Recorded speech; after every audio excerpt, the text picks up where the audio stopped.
당뇨가 오고 있다라는 걸 느낄 만한 어떤 증상이 있어요? 네, 그래서 보통 환자들도 그렇고 일반 주변에서도 당뇨가 증상이 뭐예요? 물어볼 때 네.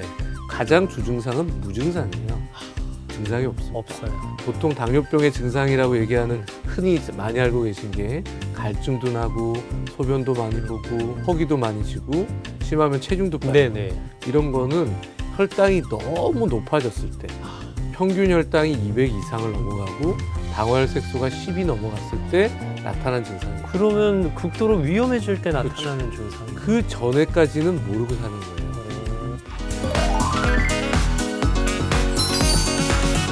안녕하십니까, 김재훈입니다. 여러분의 건강한 삶을 도와드리겠습니다.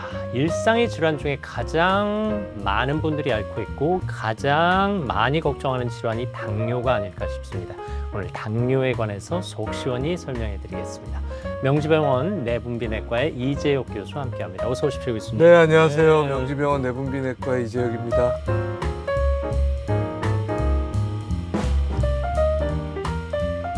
아유. 오랜만에 뵙습니다. 그러니까 네. 방송에서 김재현 아나운서 볼 때마다 너무 좋았는데 네. 떠나신다고 해서 너무 아쉬웠는데 아이고, 제가 떠나고도 가셔서 뭐 재밌게 아유, 방송하시던데요. 뭐. 마음이 헛헛해가지고 그런데 또 김재현 아나운서 연락 주셔가지고 네.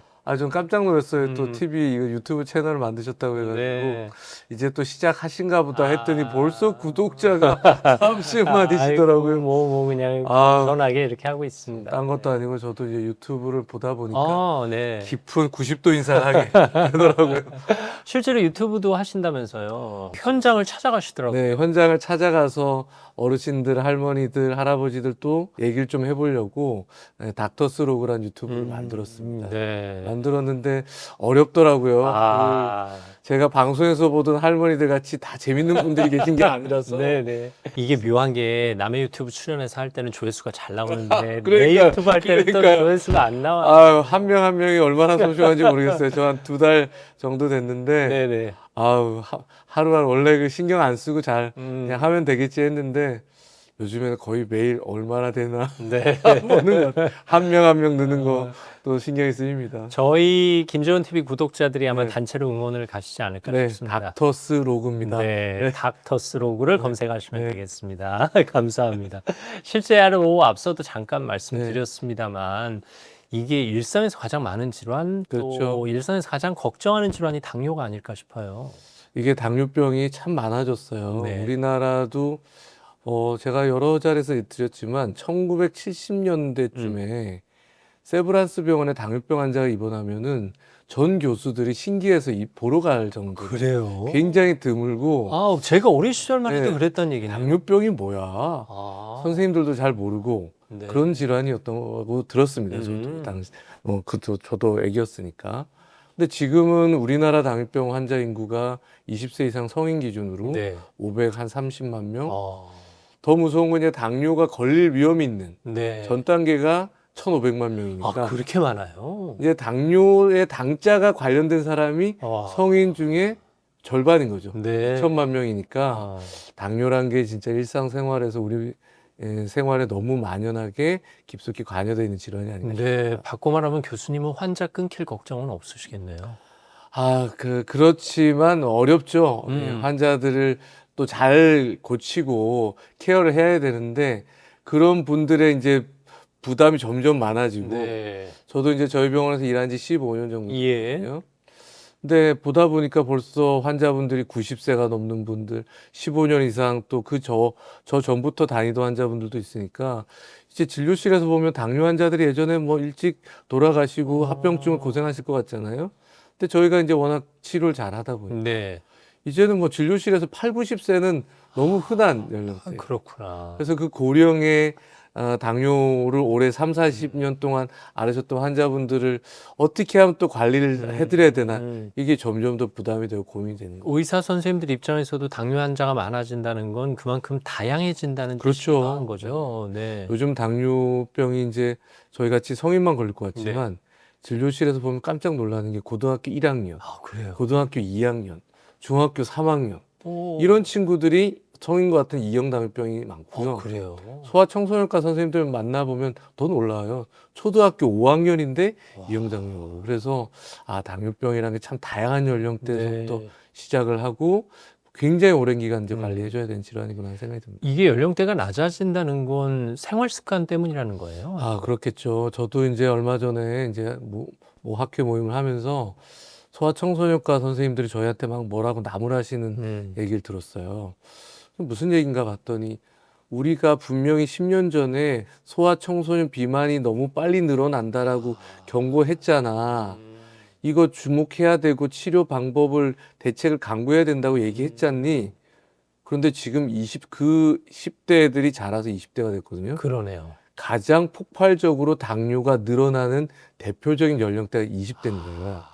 너무 빠르게. 10대를 어떻게 보냈느냐에 그렇죠. 따라서 20대의 질환이 그렇죠. 나타나요. 그래서 소아 청소년 비만이 굉장히 사회적으로 하던데 근본적인 해결이 안 되니까 지금은 예전에 40, 50이 돼서 생기던 질환들이 고등학생 20살 때부터 생기고 그게 이제 저희의 책임이 아니었나 하는 생각 때문에 되게 또 조금 자책감이 들기도 하죠. 네, 또 의사 선생님들에게는 그런 애환이 그렇죠. 있으시겠네요. 앞서도 말씀하신 대로 50년 전에는 정말 희귀한 네, 질환이었는데 지금은 만연한 질환이 그렇죠. 돼버린 거 보면 식습관이 가장 크게 다를 거 아니에요? 그러니까요. 우리나라 이제 뭐 밥 못 먹고 산 사람이 있을까 네. 싶을 정도로 한국에 너무 많은 이제 음식 영양 상태가 좋아졌고 특히나 저도 이제 애기들을 키우지만 청소년들이 굉장히 바쁘잖아요. 네, 네.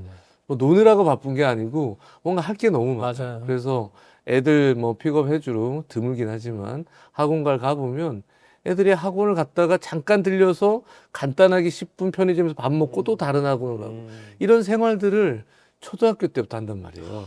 참. 그러니까 이 아이들이 이제 비만해질 수밖에 없고 빨리 먹어야 되는 간단한 간편식을 찾을 수밖에 없고 그러니까 애들은 잘 먹는 것 같지만 영양의 불균형이 굉장히 심해지고 이 상태로 성인이 되다 보니 이제 굉장히 이제 성인 질환이 굉장히 일찍 생깁니다. 아침 식사 안 하거나 대충 하거나 할 테고 그렇죠. 점심 식사는 급식일 거고 급식일 거고요. 아무리 급식이 영양 균형을 맞춘다 해도 저녁을 제대로 못 먹으니까 저녁을 그렇게 먹고 또 학원 끝나면 늦게 또 뭘 먹고 집에 야식을 네, 이런 생활 패턴이 아이들이 뭐 고등학교 3학년 3년이 아니고 요즘 애들 보면 초등학교 때부터 그렇게 학원 생활을 하기 시작하거든요. 그러니까 참 그 잘 살아진 나라는 우리나라는 좋은데 먹을 게 너무 쉽게 접근이 되고 아이들이 스스로 관리받지 못한 식단에 너무 노출이 되다 보니까 이게 참 어려운 것 같아요. 특히 20, 30대 당뇨는 정말 언젠가 잘못 보낸 시간들의 보복인 거네요. 그렇죠. 그게 당뇨병 보통 이제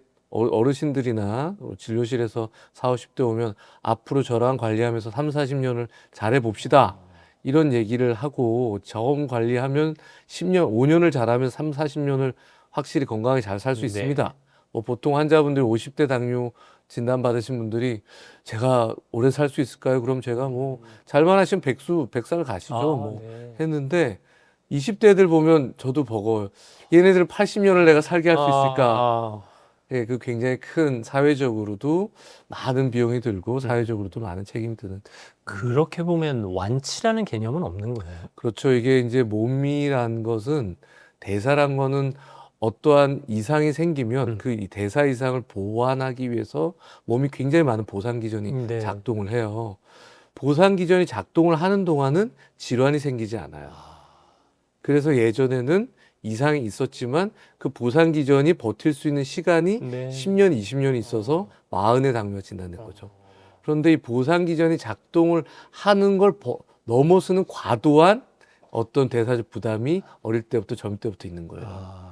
너무 영양 상태도 많고 지금 가장 문제가 되는 게 소아청소년도 마찬가지지만 20, 30대 남성 비만이 정말 사회적으로 비만이 네. 굉장히 크거든요. 그러니까 이런 것들을 해결을 못 하고 있는 거죠. 그런데 이런 것들이 예전에는 뭐 한두 끼 잘 먹고 이렇게 식단을 하다 보면 요즘은 그냥 매일 과식이잖아요. 젊은 친구들 일하다 보면 학교 다니나 직장은 매일 과식이고 매일 불규칙한 네, 식사니까 맞아요.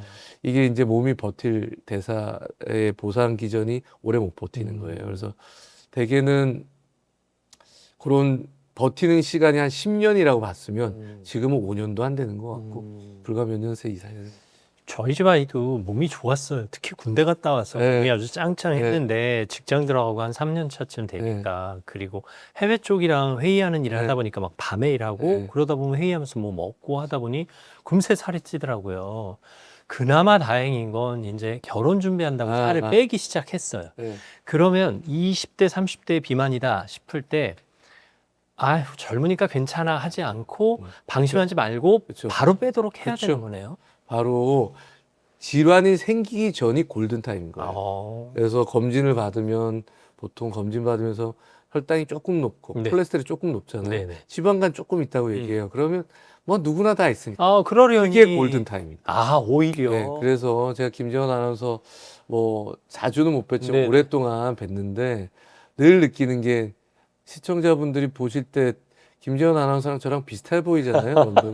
저보다 훨씬 나이가 많으십니다. 네, 아닙니다. 그런데 이렇게 젊을 때부터 관리를 잘 하시면 건강도 건강이고 훨씬 더 젊어 보이게 아. 잘 될 수 있으니까 저는 못한 걸 해내셔서 아닙니다. 아유, 부럽기도 교수님도 하고 젊어 저도 보이시는데. 지금부터라도 열심히 해야죠. 오해하시겠는데 훨씬 아니고요. 조금 많습니다. 조금. 네. 사실 당뇨를 무서워하는 이유 중에 하나가 또 합병증이잖아요. 이게 구체적으로 어떤 합병증들이 걱정해야 이게- 할 것들인가요? 네, 이런 얘기를 들으면 질문하신 분들이 보통 환자들도 마찬가지고 아, 내가 좀 빠져나갈 여지가 있겠구나. 그러니까. 싶잖아요. 요거는 안 생기겠지. 네네. 근데 보통 당뇨병, 합병증은 혈관이 망가지는 거예요. 쉽게 얘기하면 당뇨병은 혈관병인데 네. 우리 몸의 혈관은 머리부터 발끝까지 아. 다 있습니다. 그리고 또 하나는 당뇨병은 신경이 망가지는 신경합병증이에요. 아. 머리부터 발끝까지 우리 몸의 모든 기능이 신경들이 좌우하잖아요. 그러니까 우리가 일상적으로 누리는 여러 가지 모든 기능들이 다 고장날 수 있는 여지를 다 가지고 있어요. 그러면 고혈압의 위험과 고지혈증의 위험 요인을 다 갖고 있다고 봐도 어차피 세 가지 쓰리고라고 네네. 하잖아요. 이게 혈관을 망가뜨린 질환인데 그러다 보니까 머리에 있는 혈관, 심장에 있는 혈관, 콩팥, 눈, 다리 여러 가지 형태의 혈관 있잖아요.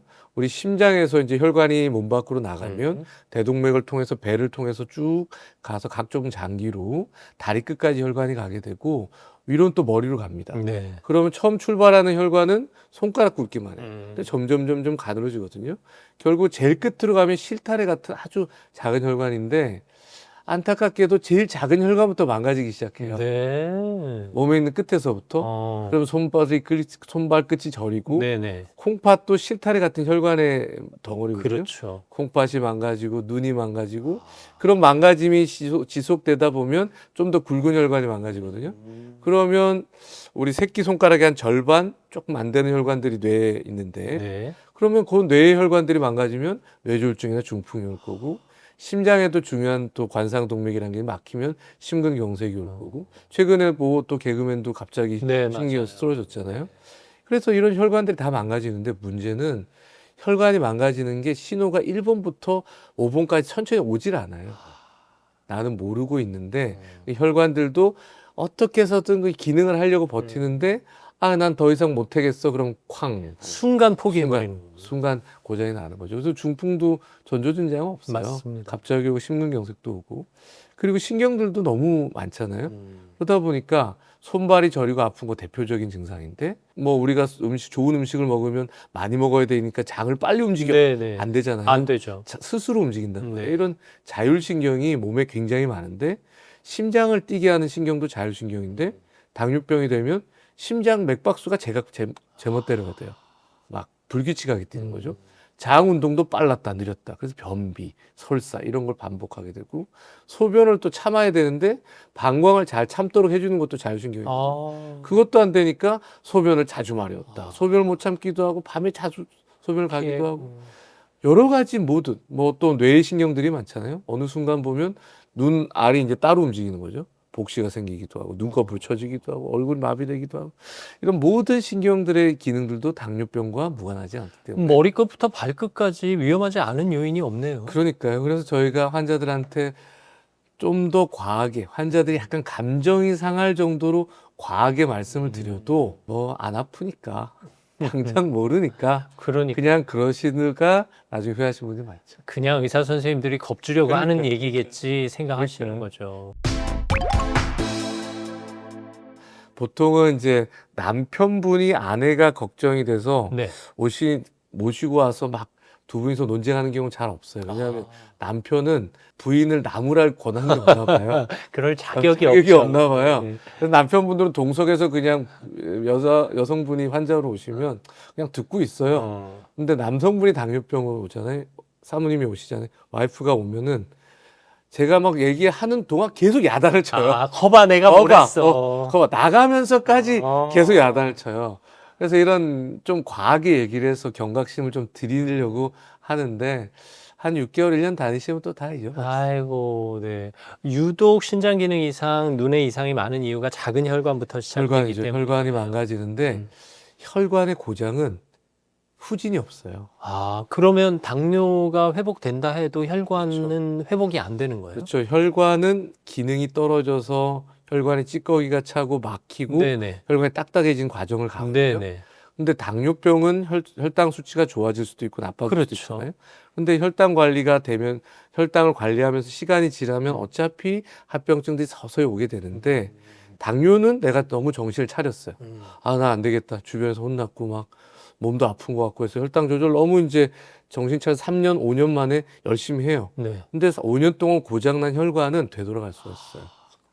그래서 제가 늘 말씀드리는 게 합병증은 되돌이표가 없기 때문에 그러니까. 안 생기도록 예방하는 게 제일 우선이라고 늘 말씀드리거든요. 음. 근데 그것 또한 또 몇 달 까먹으시더라고요. 네. 그래요. 그러면 예방과 적절한 대응이 네. 중요하다는 얘기인데, 일단 저는 아직 당뇨가 없어요. 그러면 만약에 저에게 당뇨가 오고 있다라는 걸 느낄 만한 어떤 증상이 있어요? 네, 그래서 보통 환자들도 그렇고 일반 주변에서도 아, 당뇨가 증상이 뭐예요? 물어보잖아요. 네네. 가장 주증상은 무증상이에요. 증상이 없습니다. 없어요. 보통 당뇨병의 증상이라고 얘기하는 음. 흔히 많이 알고 계신 게 갈증도 나고 소변도 많이 보고 그다음에 허기도 많이 지고 심하면 체중도 빠지고 네네. 이런 거는 혈당이 너무 높아졌을 때 평균 혈당이 200 이상을 넘어가고 당화혈색소가 10이 넘어갔을 때 나타난 증상이에요. 그러면 극도로 위험해질 때 그렇죠. 나타나는 증상이. 그 전에까지는 모르고 사는 거예요. 그래서 저는 당뇨병은 증상이 없기 때문에 물론 피로하고 좀 이런 애매모호한 증상들로 설명할 수도 있지만 전형적이지 않아서 제일 중요한 거는 본인이 당뇨병에 걸릴 위험 요인을 몇 개나 가지고 있는지를 잘 파악을 해서 매년 정기적인 검진을 하는 게 중요해요. 검진으로 당화혈색소와 공복 혈당을 혈당을 매년 체크하고. 확인하고 넘어가는 게 중요해요. 그래서 본인이 나는 주변에 여러 가지 내 가족이나 내가 가지고 생활 여러 가지 상황 중에서 당뇨의 위험군에 들어가는지를 잘 보는 게 중요합니다. 그 위험 요인은 어떤 걸 고려하면? 제가 볼 때는 제일 중요한 거 하나를 꼽으라면 네. 가족력이에요. 아, 부모님이 당뇨다 네, 하시면? 그렇죠. 당뇨병은 유전병이라는 표현을 쓰기는 조금 애매해요. 음. 특정한 유전자들이 알려져 있지만 그 유전자가 100% 발현을 해서 질환이 생기는 건 아니기 때문에 아주 드문 형태의 당뇨병들은 유전적인 요인이 강합니다. 네. 근데 일반적인 당뇨병은 가족력이란 표현이 더 맞아요. 경향성이 높아진다는 거죠. 생활 습관 그렇죠. 등등에 의한. 타고난 체질도 있을 거고 생활 습관 여러 가지가 병합되는 건데 보통 우리나라 당뇨병 환자들이 성인이 살다 보면 당뇨병이 15% 정도 생겨요. 100명 중에 15명이 당뇨 어이구. 생깁니다. 자연적으로. 네. 나이가 들어가면서. 근데 직계 가족, 부모 형제거든요. 직계 가족 중에 단수가 한 명이 당뇨병이 있다. 그럼 25명이 생겨요. 아, 그래요. 근데 복수가 있다. 부모 다 부모 다 또는 부모 한 명, 형제 한 명. 그러면 35% 내지 40%가 어유.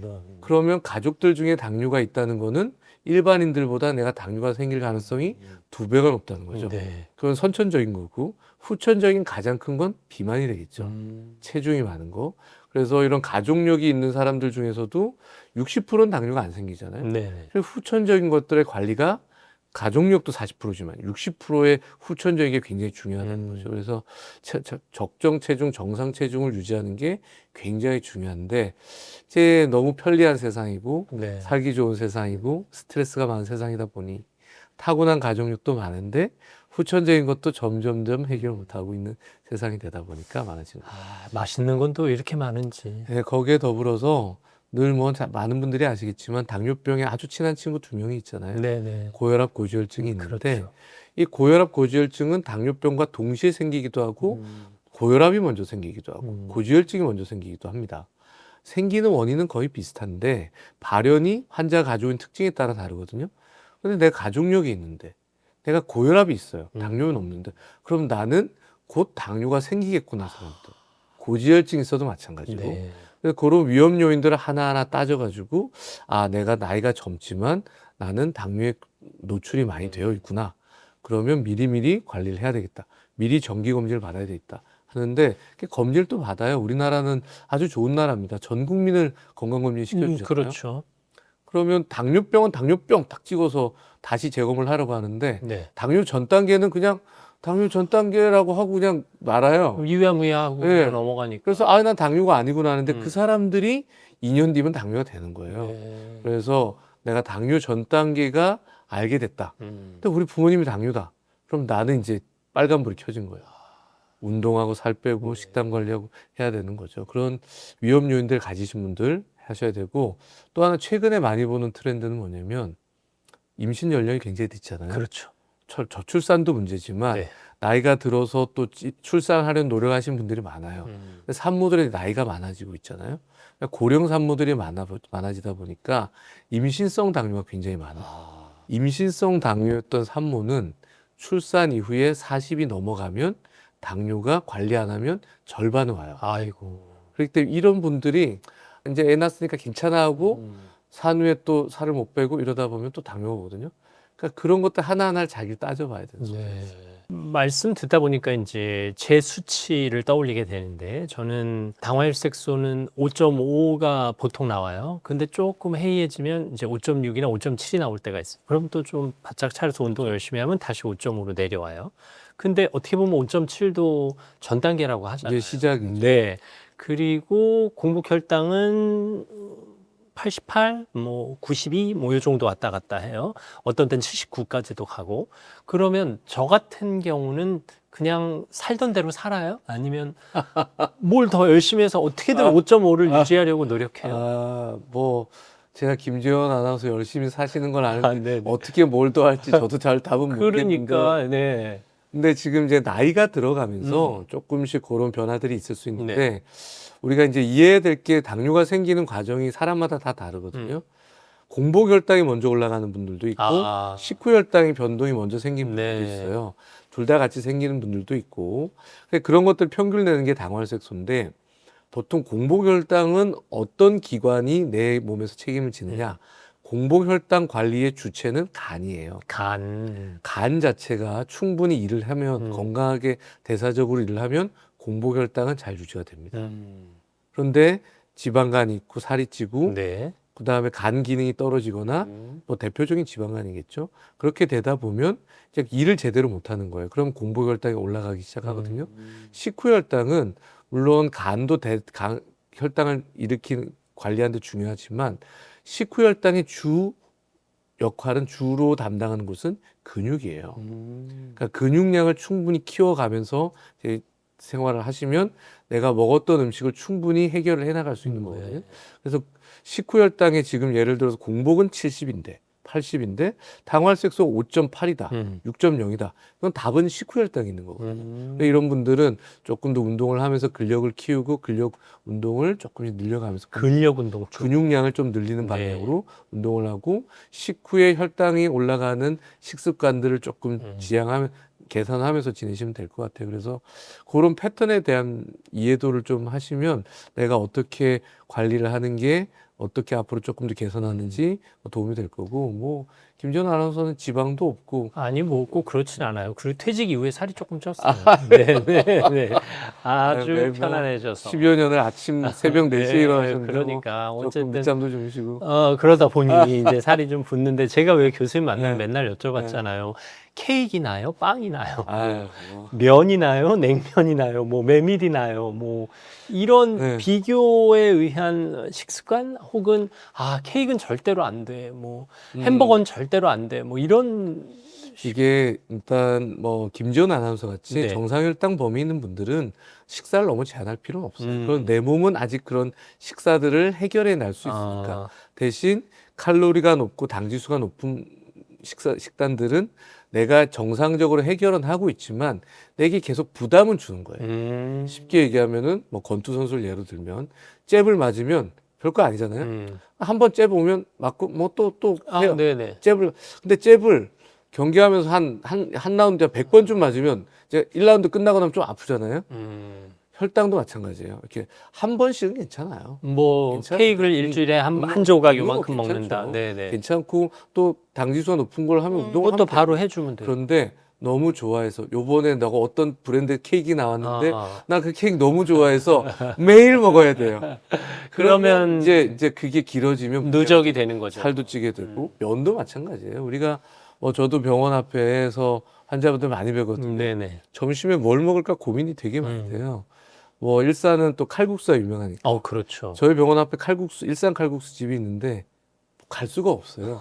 진료실에서 매번 먹지만은 음식을 대표적으로 알려드렸는데 제가 거기서 환자분들과 맞닥뜨리면 막 뭐라고 그러신단 말이에요. 그래서 저도 아직 당뇨는 아니지만 네. 당뇨가 아닌 분들은 내 몸이 아직 해결할 수 있는 능력은 가지고 있다. 그래서 너무 모든 걸 제하고 먹을 필요는 없는데 이 음식이 어떤 특징을 가지고 있고 어떤 내게 부담을 줄 수 있을 거라는 거는 인지는 하고 드시는 게 좋죠. 그래서 저는 그래도 이제 5.5, 5.6이니까 네. 미리 조심하자는 네. 차원이지만 그야말로 전 단계 판정을 받으신 네. 분들 뭐 6.0, 6.1이다 이런 분들은 정신 바짝 차리고 내가 곧 당뇨야라는 심정으로 주의하셔야 될까요? 그렇죠. 당뇨 전 단계 환자들 있잖아요. 네네. 보통 5.8에서 뭐 5.7 시작이니까 5.7까지가 정상이라고 보면 뭐 러프하게 5.8에서 6.5 네. 미만의 환자들이 당뇨 전 단계인데 이런 사람들이 가만히 있으면 1년에 한 100명 중에 5명씩은 당뇨로 가요. 자연적으로. 그런데 저희가 그거보다 더 강조를 많이 하는 건 그런 건 일반적인 케이스고 당뇨 전 단계인데 체중이 비만하고 식생활이 엉망이고 생활 관리를 안 하고 이런 상태로 지내면 1, 2년 내에 당뇨로 대부분 가요. 다른 요인들을 확실히 개선을 해야 됩니다. 네. 일반적인 생활을 했을 때고 아주 틀어지고 혈당이 나쁜 당뇨에 나쁜 생활 습관을 가지고 있는 사람들이 당뇨 전 단계에서 특별한 조치 없이 계속 지내면 나이를 들어가잖아요. 나 또 한 살 또 나이를 먹는 거예요. 네. 보통 2년 내에 당뇨가 제가 볼 때 환자들한테 겁을 좀 많이 주는 편이에요. 네. 2년 내에 당뇨가 생길 거예요. 살을 5% 빼세요. 보통은 당뇨 전 단계거나 당뇨 처음 진단받으면 최소한 5%, 6개월 내에 10% 빼라고 얘기를 하거든요. 그래서 뭐 저도 못 빼지만은 쉽진 않지만 숙제는 주는 거죠. 숙제는 뭐 받아가야 하든 안 하든 숙제가 없으면 더 나태하게 지내니까 그렇게 해서 이 체중을 빼셔야지 2년 뒤까지 당뇨가 없습니다. 아니면 당뇨가 생길 거예요라고 겁을 많이 드리는 편인데 그렇지 않더라도 뭐 예를 들어 김지연 아나운서 같이 비교적 위험 요인이 없는 분들도 당뇨 전 단계를 진단받고 특별한 인터벤션 내가 좀 더 건강한 생활을 하려고 애를 쓰지 않으면 1년에 자연적으로 100명 중에 5명씩은 당뇨로 간다는 거예요. 방심하면 무너지는 거군요. 그러면 확실히 한 3kg만 빼도 효과는 보통은 당뇨병 자체의 예방을 위해서는 6개월 내에 시작 체중의 5% 이상을 빼라. 시작 체중의 5%. 그래서 자기 체중에서 5% 정도를 빼고 시작을 하고 그렇더라도 너무 고도비만은 빼야 될 체중이 많잖아요. 당연히. 그래서 당장에 진단받고 6개월 내에 해야 될 체중에 대한 조절은 최소한 5%. 질환을 좋게 하려는 이 5%는 혈당 자체가 뚜렷이 개선되진 않아요. 네. 근데 질환이 개선되거나 질환의 방향을 거꾸로 또 개선 방향으로 틀려면 그러니까 병의 진행 방향에서 방향을 틀려면 10%를 빼야 돼요. 그래요. 네. 그럼 쉽지 않은 거구나. 쉽지 않죠. 그래서 지금 많은 선생님들이 당뇨 치료를 하거나 또는 비만을 관리해 준 선생님들이 요즘에 나오는 비만 치료제에 굉장히 반기고 또 되게 기대를 많이 하고 있는 게 90kg인 환자가 왔어요. 네. 당뇨병 전 단계로 왔단 말이야. 아니면 처음 당뇨를 막 진단받아서 당활색소가 6.8 왔어요. 그러면 90kg고 키가 175 정도면 몸무게를 한 15kg 빼야 된단 말이에요. 그렇죠. 근데 15kg 뺄 수 있냔 말이에요. 안 되죠. 그러니까 환자는 노력을 해요. 근데 빼기 되게 어렵고 그러면 환자는 노력을 하면서 체중을 줄여가지만 뒤에 힘드니까 또 기간을 오래 못하고 또 잠시 포기하면 또 체중 빼는 게 굉장히 어려운 과정이거든요. 그런데 이런 비만 치료제가 대사적으로 유리한 약들이 나오니까 네. 우리가 환자들한테 강조했던 그 목표를 우리가 끌어갈 수 있고 환자들도 조금 더 적극적으로 할 수 있으니까 이제 그런 거에 저희가 조금 더 기대가 있는 것 같아요. 그러니까 그래서 비만 치료제의 도움을 받아서라도 일단 낮춰놓고 관리하기 시작하는 게 낫다 이거죠. 약에 의존만 하면 안 되지만 네. 열심히 운동을 하고 식이 관리를 하려고 하는데 음. 그 의지의 노력만큼 체중이 안 빠지거든요. 그렇죠. 당뇨 환자들이 항상 물어봐요. 저는 왜 살이 안 빠질까요? 음. 저는 진짜 아무것도 안 먹거든요. 근데 아무것도 안 먹는 분은 없습니다만 그럼요. 네. 그런데 실질적으로 먹는 양에 비해서 체중이 잘 안 빠진 분들도 꽤 있어요. 그런데 제가 그럴 때 환자분들 굉장히 좌절할 때 이건 격려도 아니고 본인의 탓도 아니라고 말씀드리는 차원에서 드리는데 당뇨병 환자가 됐다는 건 원래 지금 이 상태가 살이 잘 안 빠진 체질이 된 거예요. 본인이 노력이 부실해서가 아니고 체질 자체가 훨씬 더 큰 노력을 해야지 남들 같이 빠질 수 있는 상태가 됐기 때문에 지치지 말고 조금 더 긴 시간을 꾸준히 해보세요. 그러면 빠질 겁니다. 단기간에 남들보다 잘 빠지지 않아요. 라고 말씀드리거든요. 그러게 좀 당뇨 환자 입장에서는 악순환인 거죠. 네. 살이 쪘다고 뭐라고 계속 나무람을 음. 혼나는데 노력을 했는데 안 빠지고 또 얘기를 들었더니 난 또 안 빠지는 사람이 됐다고 그러고 그러니까 이제 굉장히 딜레마에 빠지는데 그래도 그건 노력을 하는 게 굉장히 중요해요. 네, 오늘 이야기가 당뇨를 막연히 걱정하고 계신 분들에게는 아마 큰 도움이 되지 않을까 싶습니다. 일단 저도 더 찌지 않도록 아유 좀 그런 말씀하시면 네. 제가 몸둘 바를 교수님 살이 좀 빠진 것 같은데. 아니에요. 네. 저는 하도 뭐 이렇게 나오면 이런 매체를 통해서 나오면 음. 너무 날씬하고 너무 예쁜 분들, 너무 멋있는 분들 하고 네. 하다 보니까 네. 이 되게 부담돼요. 네. 부담돼서 이제는 저도 이제 살을 빼야 되는 숙제가 있고 집에서 맨날 온 가족이 저를 붙잡고 하는 얘기거든요. 근데 저도 빼고 싶죠. 네. 빼고 싶고 그렇지만 여러 가지 바쁜 다른 핑계를 못 빼는데 그래도 나올 때 너무 엉망으로 나오면 안 되니까 네. 점점 작은 옷, 진한 옷 이런 옷을 사게 됐습니다. 네. 살 빼는 게 무엇보다 힘들다는 걸 누구보다 잘 아는 의사 선생님께 당뇨 치료를 받으시면 네. 그래도 마음만큼은 편할 수 있지 않을까 싶습니다. 오늘 좋은 가르침 잘 들었습니다. 우리 몸의 에너지는 우리가 먹는 음식이에요. 네. 자동차로 치면 휘발유는 우리가 먹는 거예요. 음식. 근데 휘발유만 넣어가지고 차가 굴러가지 않잖아요. 차는 엔진 오일이 있어야 되고 윤활유가 있어야 돼요. 그렇죠. 갑상선 호르몬은 그 윤활유예요. 엔진 오일이. 그래서 음식을 너무 잘 먹었어요. 이 기름을 가득 넣어도 엔진 오일이 없으면 차가 안 안 되죠. 네. 갑상선 호르몬은 그런 역할을 하기 때문에 기능 저하증이다. 호르몬이 부족하다. 모든 에너지를 못 써요. 잘 먹고 쉬는데도 늘 피곤하고. 안녕하십니까, 김재원입니다. 여러분의 건강한 삶을 도와드리겠습니다. 언젠가부터 갑상선 질환 걱정하시는 분들이 많습니다. 그것에 대한 궁금증 오늘 속 시원히 해결해 드리겠습니다. 요즘 갑상선 질환이 의외로 많아지고 있는 거예요? 너무 많은데요. 갑상선은 특정한 연령대 흔하게 생기는 질환이기 네. 때문에 원래 이제 많이 생기는 질환인데 대표적으로 갑상선에 혹이 생기는 게 네네. 있고 갑상선은 이제 갑상선 호르몬이란 호르몬을 분비하는 기관이니까 호르몬의 분비에 이상이 생기는 기능 이상이 있어요. 근데 두 가지 면이 있는데 우리나라 건강검진을 너무 많이 하잖아요. 네네. 아주 좋은 거죠. 국가검진도 하고 각종 직장에서 또 직장검진을 다 해주잖아요. 그러다 보니까 검진의 빈도가 우리나라가 전 세계에서 굉장히 많다 보니 상대적으로. 그래서 갑상선 검사율이 굉장히 높아졌어요. 그러다 보니까 갑상선 결절의 발견이 너무 많은 거죠. 특히 예전과 비교하면 현저하게 그렇죠. 많아졌겠네요. 갑상선 암의 진단 증가율도 전 세계 거의 탑이었거든요. 네. 지금은 좀 줄었지만. 근데 갑상선은 원래 혹이 자연적으로 잘 생기는 장기예요. 그래서 일반적인 사람들을 랜덤으로 100명을 갑상선 초음파를 해보면 혹이 무록을 포함해서 한 30명 정도 있어요. 네네. 근데 이걸 모르고 살아도 되거든요. 근데 검진을 통해서 찾아내는 게 많아진 거죠. 그러다 보니까 갑상선에 혹을 가지고 있다고 알고 있는 환자들이 굉장히 많아졌고 또 하나 검진을 할 때 필수 항목 중에 하나가 대부분 종합 검진을 하면 네. 갑상선 호르몬을 재게 돼 있어요.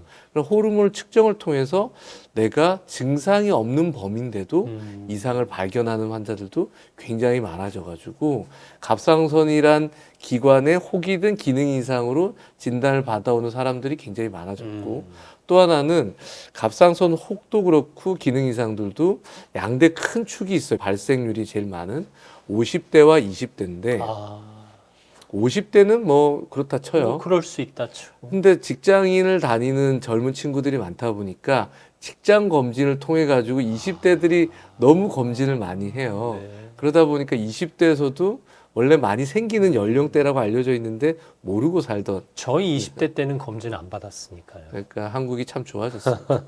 근데 지금 굉장히 젊은 친구들이 그런 진단을 받아서 많이 오죠. 실제로 건강검진 항목에서 초음파도 갑상선을 선택하는 이유가 주변에 갑상선 너무 안 많으니까, 좋다는 너무 사람들이 많으니까. 많으니까 그래서 여성에게 더 많이 일어나요? 이게 갑상선은 분명히 뚜렷하게 여성이 더 발병이 많은 질환은 맞아요. 네. 왜 여성들한테 많이 생길까? 물론 기능 이상과 혹은 또 별개지만 혹도 여성들한테 더 많고요. 그다음에 기능 이상도 여성들한테 더 많은데 아직 명확하게는 잘 모르지만 우리 몸의 면역 체계는 여성과 남성이 좀 달라요. 우리 몸은 우리 몸이 아닌 것에 반응을 하도록 돼 있거든요. 네. 그러니까 그걸 면역 반응이라고 하잖아요. 그래서 우리 몸에서 조그만 가시 하나만 찔려도 내게 아니기 때문에 염증이 생기고 면역 반응이 생긴단 말이에요. 근데 여성들은 평생을 살면서 나랑 똑같이 아는 것을 몸에 가지고 살아야 돼요. 아. 뭘까요? 임신을 하게 됩니다. 임신은 나랑 유전자가 동일하지 않아요. 네네. 반만 자기 거잖아요. 이종체를 몸에 가지고 살면서도 멀쩡하게 있어야 돼요. 근데 면역 체계가 남자들보다 좀 더 복잡해. 그렇다는 생각이 들어요. 그렇기 때문에 이런 면역 체계 복잡성이 결국 고장이 나는 게 자가 면역 질환이거든요. 남의 거에 반응을 해야 되는데 이제 내 거에 면역 반응이 생기는 거예요. 아. 이걸 자가 내 네. 거에 대한 면역 반응입니다. 그래서 자가 면역 질환이 여성들한테 더 많아요. 그 대표적으로 갑상선의 기능 이상을 일으키는 게 만성 갑상선염인데 하시모토 갑상선염이라는 네네. 질환이고 대표적인 자가 면역 질환이에요. 갑상선을 내 거로 인식을 안 하는 거죠. 그래서 여기서 면역 반응이 생겨서 갑상선이 막 부셔지는 거예요. 어우. 그래서 부셔지면서 굳은 살이 생기고 또 부셔지면서 굳은 살이 생기고 하면서 결국은 갑상선 조직을 다 잃어버리고 네. 굳은 살로만 생기니까 호르몬을 못 만들게 되겠죠. 그래서 기능 저하증이 생기는 거고 기능 항진증도 그레이브스 병이란 건데 이것도 자가 면역 질환이에요. 면역 체계 이상인데 내 면역이 자극을 하는데 갑상선을 공격을 하는데 모양이 좀 달라요. 그래서 갑상선이 받아들이기에는 나를 때리는 것 같지는 않고 나를 격려하는 것 같아. 오히려 호르몬을 좀 더 열심히 만들려고 하는 것 같은데 라고 받아들이는 거예요. 그래서 호르몬은 충분하고 많고 갑상선에 일을 시키는 건 뇌에서 하거든요. 네. 뇌는 놀고 있어요. 난 필요 없으니까 충분히 많으니까 너는 일 안 해도 되라고 하는데 면역 반응이 계속 일을 시키는 거예요. 그래서 호르몬이 너무 많이 나오는 거죠. 이게 기능 항진증이 생기는 겁니다. 일종의 착각에 의한 그렇죠. 반응이네요. 면역 반응에 오류가 생기는 거죠. 어. 그런 면역 반응의 오류의 개연성이 남자보다 여자가 더 많아요. 그래서 여러 가지 면역 질환들 여자가 더 많거든요. 그러다 보니까 갑상선도 발생을 많이 하게 되겠죠. 그래서 그런 호르몬의 변화들을 겪는 주 연령대가 여성들로 보면 이제 사춘기를 지나가지고 막 질풍노도를 지난 20대 초반 네. 여성 호르몬에 충만할 때잖아요. 그때 이제 그 이유 중에 하나가 또 여성 호르몬도 일부 관여한다고 되어 있기 네네. 때문에 그런 면역력도 좋고 면역 체계가 아주 굉장히 활발할 때 호르몬도 충만한 20대에 갑상선 질환이 또 좀 많이 발병하고 갱년기로 변한 호르몬의 변화가 생긴 요 시점 때 50대 때 또 많이 생겨요. 20대와 50대 네, 여성에게 가장 많이 생기는 연령대거든요. 그럴 수밖에 없는 이치네요.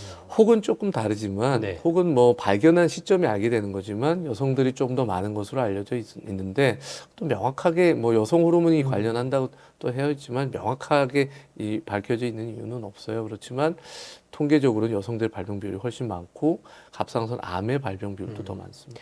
증상이 조금 모호해서 다른 질환하고 헷갈리는 경우가 적지 않다면서요. 네, 그래서 갑상선은 쉽게 얘기하면 우리 몸의 에너지는 우리가 먹는 음식이에요. 네. 자동차로 치면 휘발유는 우리가 먹는 거예요. 음식. 근데 휘발유만 넣어가지고 차가 굴러가지 않잖아요. 차는 엔진 오일이 있어야 되고 네. 윤활유가 있어야 돼요. 그렇죠. 갑상선 호르몬은 그 윤활유예요. 엔진 오일이고. 아유, 그렇게 얘기하니까 명확해지네. 그렇죠. 그래서 음식을 너무 잘 먹었어요. 이 기름을 가득 넣어도 엔진 오일이 없으면 차가 안 안 굴러가거든요. 되죠. 네. 갑상선 호르몬은 그런 역할을 하기 때문에 기능 저하증이다. 호르몬이 부족하다. 음. 모든 에너지를 못 써요. 잘 먹고 쉬는데도 늘 피곤하고 근육 하나하나 세포 하나하나가 일을 다 못하거든요. 그러니까 모든 게 느려져요. 맥박도 느려지고 장운동도 느려지고 생각도 느려지고 졸리고 피곤하고 에너지를 잘 못 쓰다 보니까 세포 하나하나가 이게 전반적으로 무기력해지는 무기력해지는 거죠. 그래서 체중도 늘고 몸도 붓고 혈액순환도 안 되고 기능 항진증은 반대예요. 네. 너무 빨라지는 거예요. 그래서 엔진 오일을 좋은 걸 쓰고 윤활유를 좋은 걸 쓰다 보니 차를 휘발유를 10만 원치 넣었는데 3일 탈 거를 하루 만에 타는 거예요. 그래서 에너지를 너무 빨리 쓰는 거죠. 모든 게 빨라져요. 심장도 빨리 주고 장도 빨리 뛰고 근육도 모든 게 빨라지고 대사도 빨라져서 쉽게 얘기하면은 나는 가만히 있는데 내 몸 구석구석은 다 100m 달리기를 계속하고 있는 거예요. 신진대사가 빨라져서 살이 빠지는 거예요. 체중도 빠지고 피로도도 큰 거죠. 그래서 먹어도 계속 허기가 지고 그런 증상들이 반대로죠. 그래서 피곤한 건 마찬가지인데 네. 그 피곤한 거를 따라오는 부가적인 증상이 정반대잖아요. 그런 것들 몸으로 좀 판단해 보시면 내가 이 갑상선과 관련이 있는 것 같은데 어떤 쪽일까 의심을 해보시고 병원에 오셔서 진료 보시면 되죠. 네, 실제로 헷갈릴 수는 있겠네요. 그러니까 대부분은 너무 피곤해요로 오세요. 그러니까. 너무 피곤합니다. 졸려요. 너무.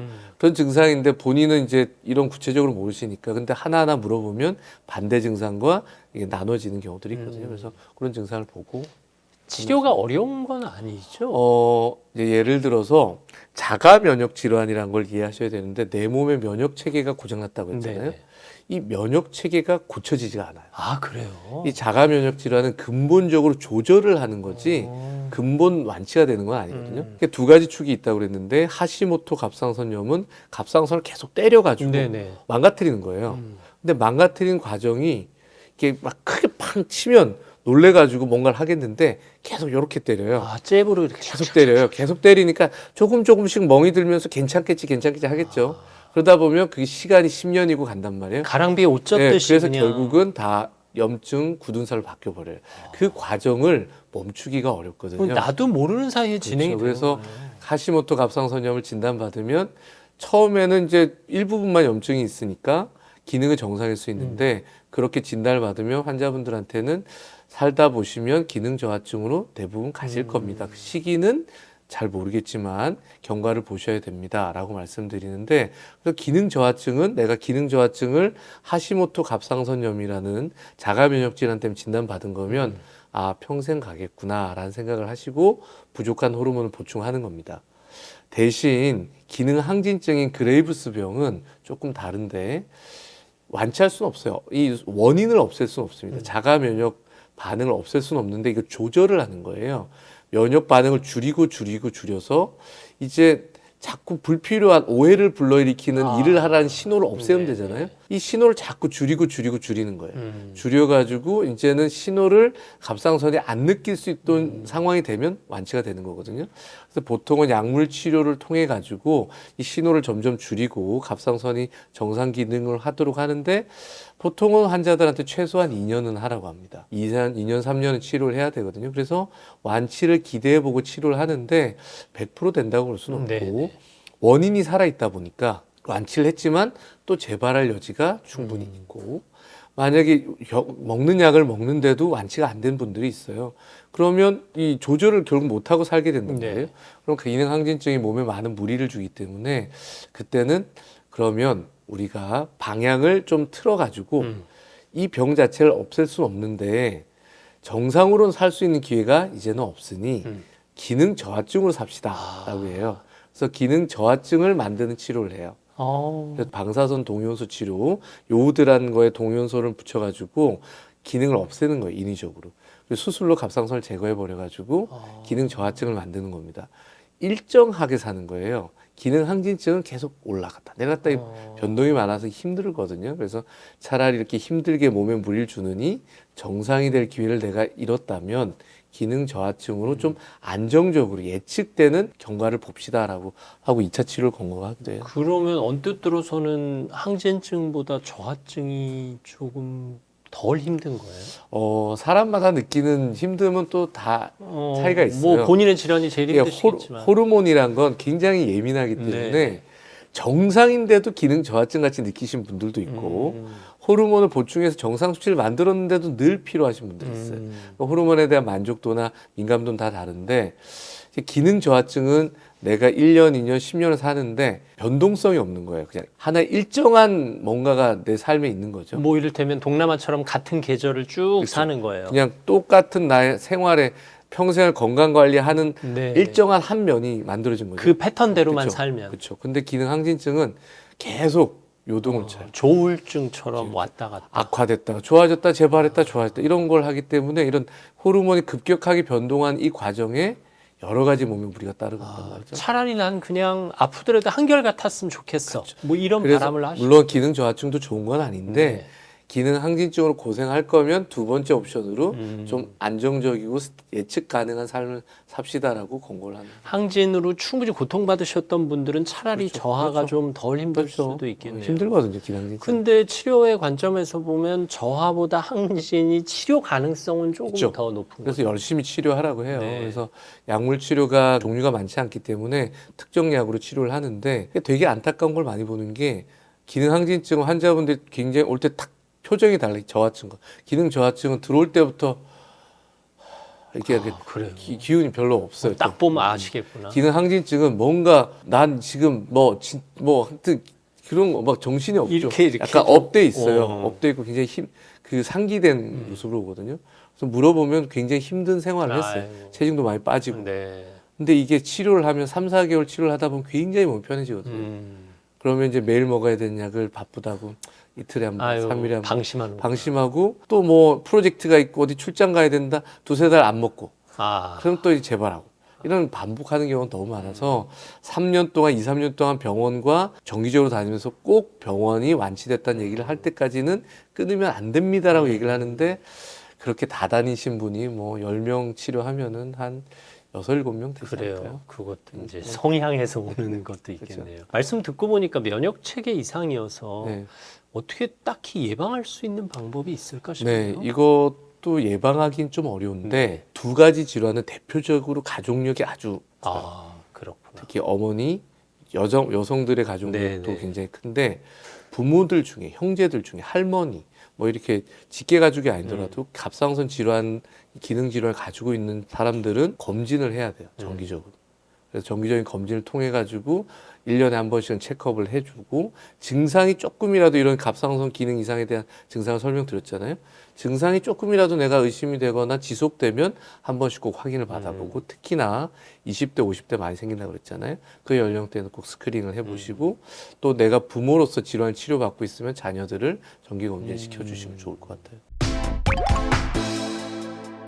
기능 저하증, 항진증은 이 차이만 명확히 알고 이제 지침에 따라 치료를 가면 되는데 사실 초음파를 했는데 갑상선에 결절이 있다 그럼 일단 깜짝 놀라거든요. 근데 말씀하신 대로라면 크게 걱정은 안 해도 될 것 같은 느낌이. 이게 이제 갑상선이 혹이 진짜 많거든요. 네네. 근데 혹이라고 하면 사람들이 이제 아, 그러니까 일단 그리고 덜컥. 이제 보통은 판독을 어떻게 써놓냐면은 그냥 혹이라고 써놔도 다는데 양성 종양이라고 써놔요. 네. 그러니까 일반인들이 볼 땐 종양에 대한 무서움이 있잖아요. 그 단어가 주는 공포심이 있어요. 그래서 보통은 양성은 뭐가 있구나, 네. 음성은 없구나인데 이거는 이제 악성 양성인 거거든요. 악성이 암이고 양성은 괜찮다는 뜻인데 들고 많이 오시는데 아까도 언급을 해드렸지만 일반인들을 그냥 랜덤하게 해봐도 혹이 굉장히 많이 발견돼서 혹이 있는 것 자체에 너무 두려워할 필요는 없는데 발견된 혹 중에 5% 정도는 암이에요. 그렇기 때문에 갑상선 암도 가족력이 아주 도드라지거든요. 네. 그래서 가족들 중에 부모님 중에 갑상선 암이 있다. 근데 내가 혹이 있다. 그럼 반드시 꼭 확인을 하셔야 되고 갑상선 암의 가족력이 있으면 정기적으로 초음파를 꼭 하시길 권고해드리죠. 혹도 추가 관찰 요망이 반드시 그렇죠. 나오잖아요. 그래서 확인하고 이제 혹이 암을 시사하는 특징들이 좀 있거든요. 혹은 이제 색깔이 다양하게 있는데 초음파상에서 까맣거나 아주 맹글맹글하게 예쁘지 않고 울퉁불퉁하게 생긴 혹이라든지 네.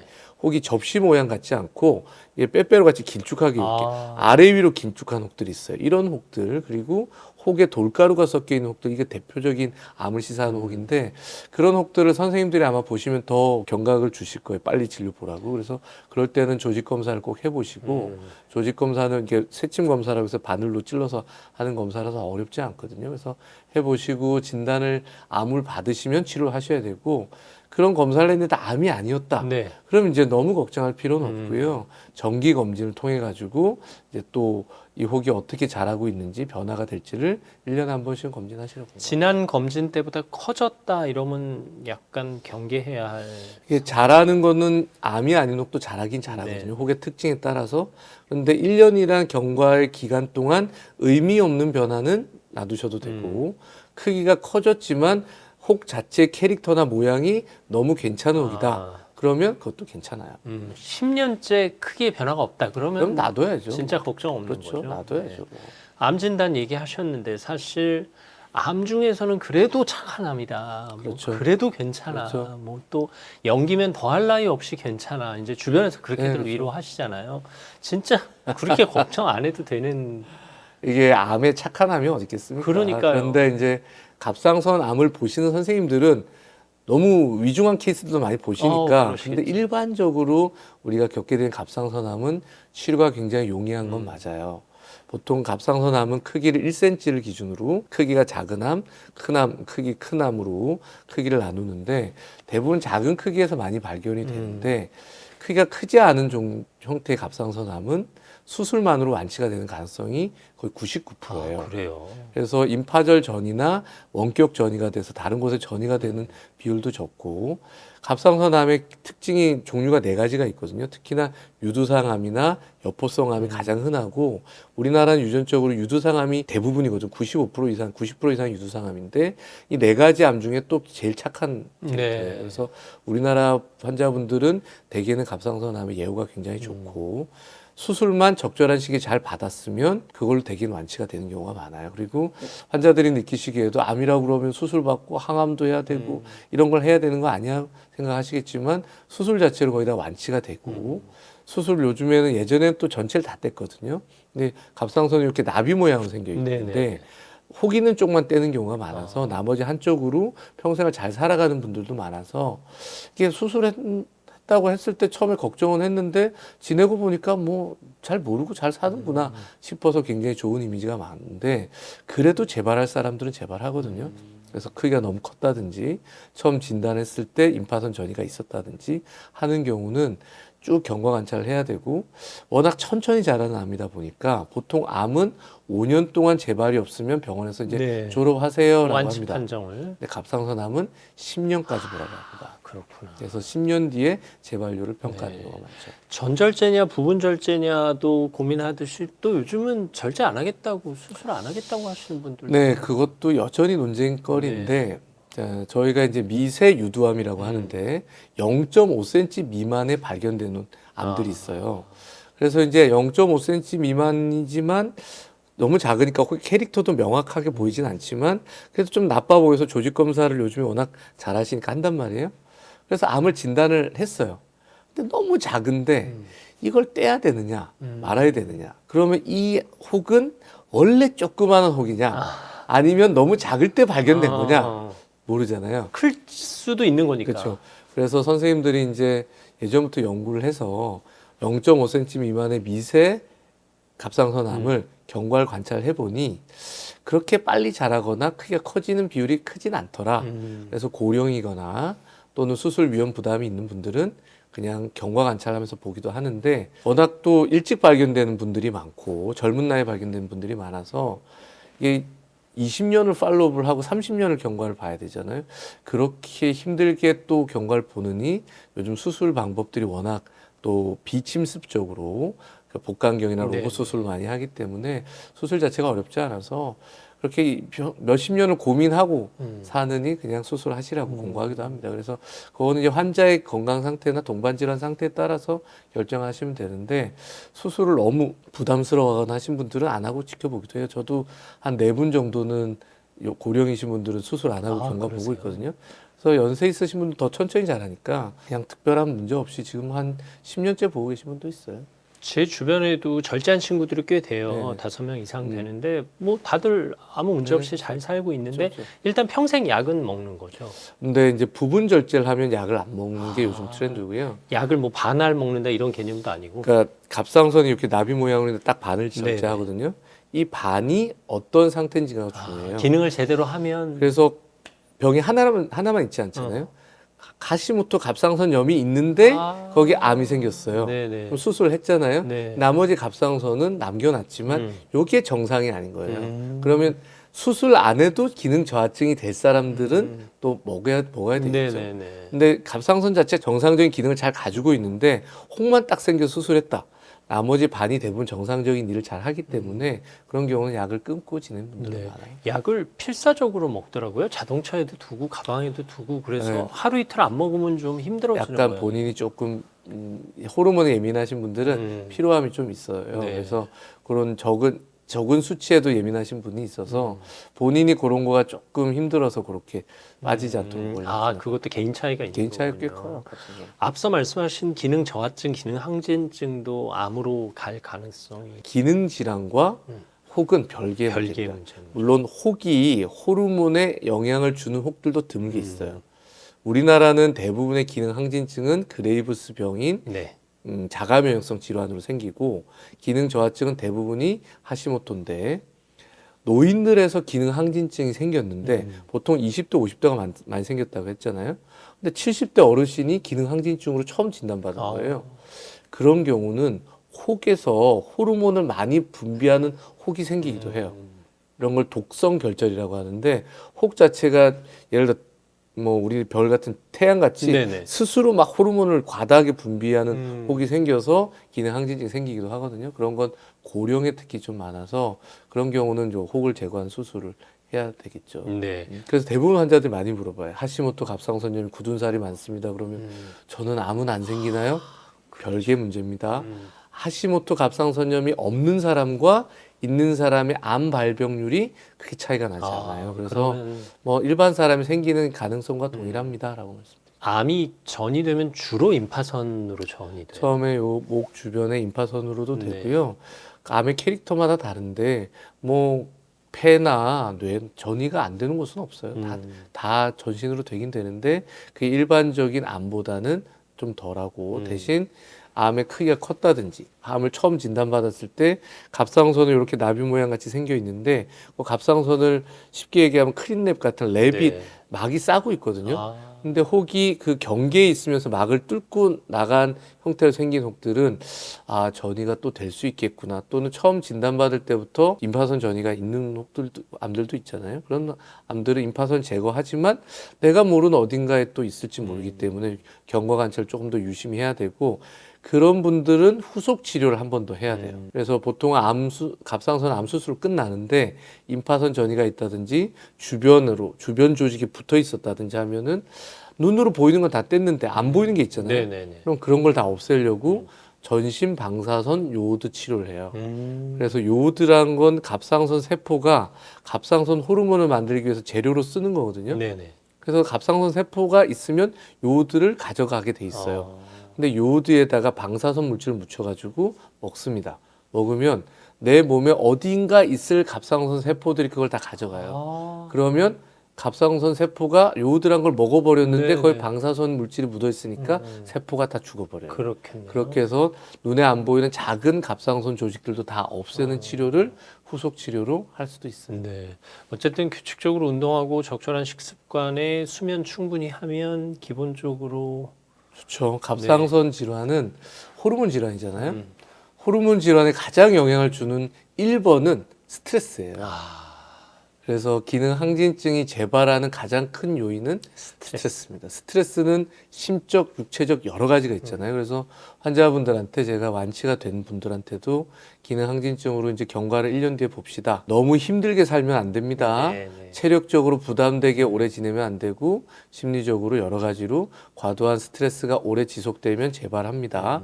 라고 말씀을 드리거든요. 그래서 그런 내 몸의 스트레스 관리를 잘 하는 것이 갑상선 관리하는 또 제일 중요합니다. 네, 말씀 듣고 보니까 설령 갑상선 질환에 걸렸어도 스트레스 완화를 위해서 지나치게 걱정 안 하시는 게 네, 좋겠네요. 치료는 뭐 네. 열심히 또 병원 주치 선생님들과 잘 상의하시면 좋은 결과로 잘 치료가 됩니다. 매번 느끼는 건데요. 어쩜 이렇게 알기 쉽게 정리를 잘 해주시는지 오늘도 도움 많이 아유, 받았습니다. 아유, 감사합니다. 한양대 명주병원 내분비내과 이재욱 교수와 함께했습니다. 감사합니다. 감사합니다.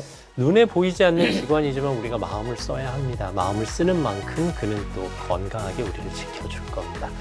고지혈증 진단받은 사람들이 혈관이 어떤 상태인지를 평가를 받아봐야 돼요. 고지혈증을 난 처음 알았는데 벌써 혈관 찌꺼기가 많아. 이게 1, 2년 된 게 아니에요. 그래서 경동맥 초음파를 해보는데 경동맥이라는 게 심장에서 뇌로 가는 혈관이거든요. 해보면 이제 그 혈관 찌꺼기가 있는 분들 꽤 많아요. 네네. 많으면 환자분들이 저도 그럴 것 같았습니다. 이쪽 목이 계속 뻐근하더라고요. 전혀 상관이 없어요. 아 그래요? 그런 증상이 있지 네, 않거든요. 혈관에 문제가 생긴 거는 혈관의 기능이 70% 이상 막혀보기 전까지는 증상이 없다고 보시면 돼요. 안녕하십니까, 김재원입니다. 오늘도 여러분의 건강한 삶을 도와드리겠습니다. 조용한 살인자라고 불리우는 질병이 있습니다.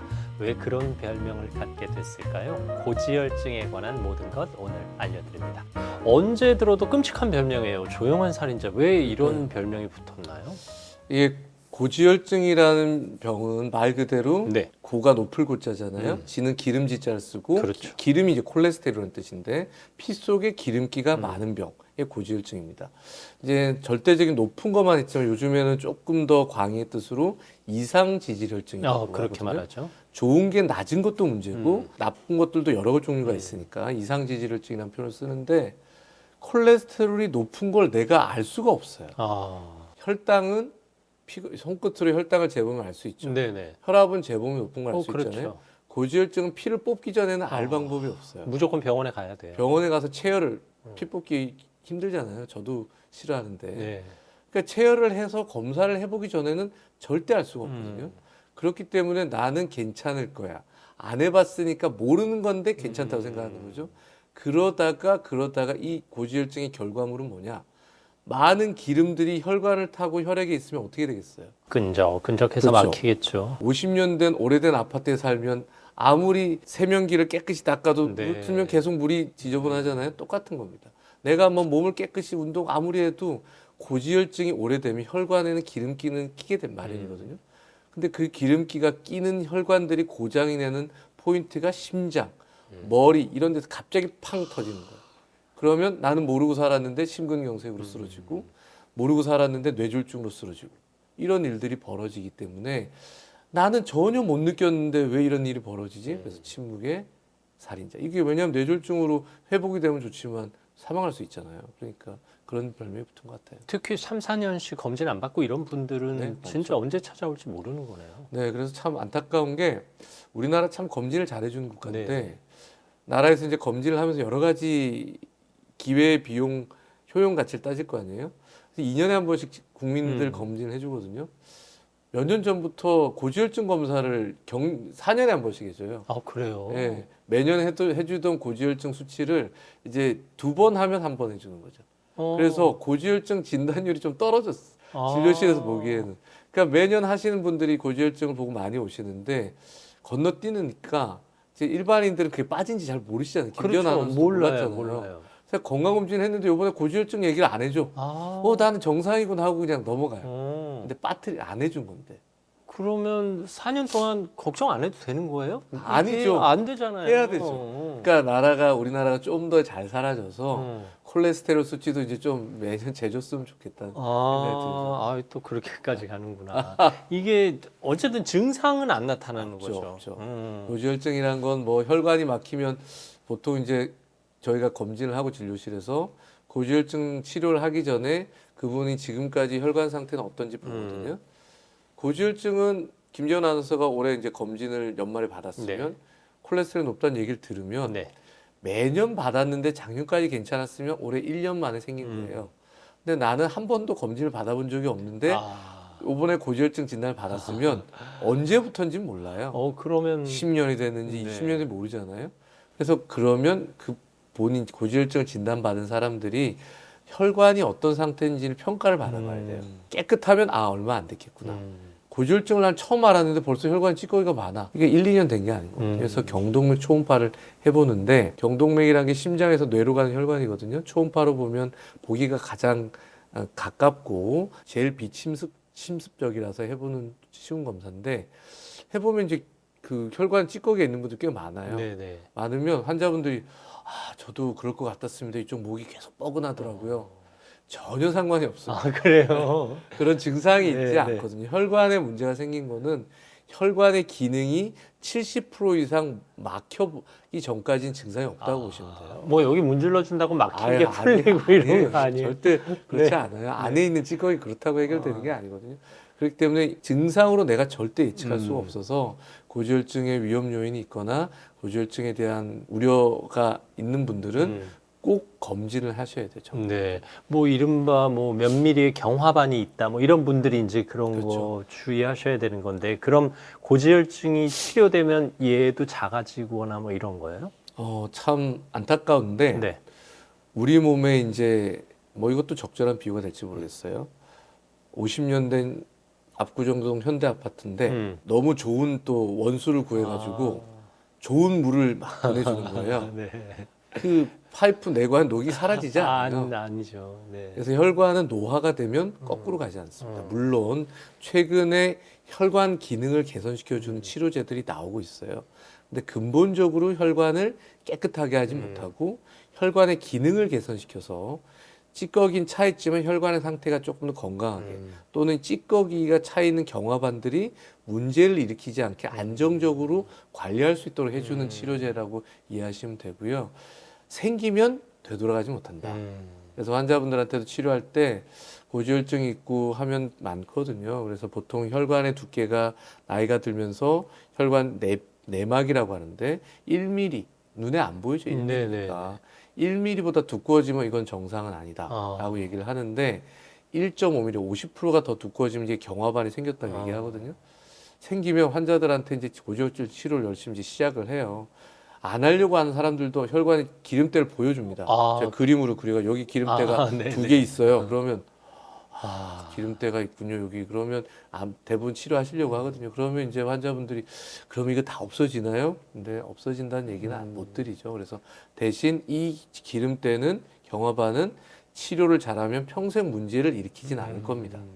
대신 치료를 안 하면 2년 만에 생겼는지 3년 만에 생겼는지 모르는 이 경화반이 5년 뒤에는 어떻게 될지, 심근경색을 일으킬지, 뇌졸중을 일으킬지는 모를 일입니다. 그래서 본인은 그런 폭탄을 위험 부담을 안고 사는 거니까 치료를 하셔야 된다는 말씀이죠. 커지지만 않아도 선방하는 거긴 하네요. 그렇죠. 일단 기본적으로 특징들이 좀 있는데 경화반이 얇고 작은 경우는 혈행 흐름에 크게 문제를 일으키지 않고 경화반은 기름이 이제 콜레스테롤 축적되고 염증이 생겨가지고 볼록해지는 건데 그게 이제 말랑말랑하면 떨어질 수 있어요. 경화반이 떨어지면 혈액은 쌍방이 아니잖아요.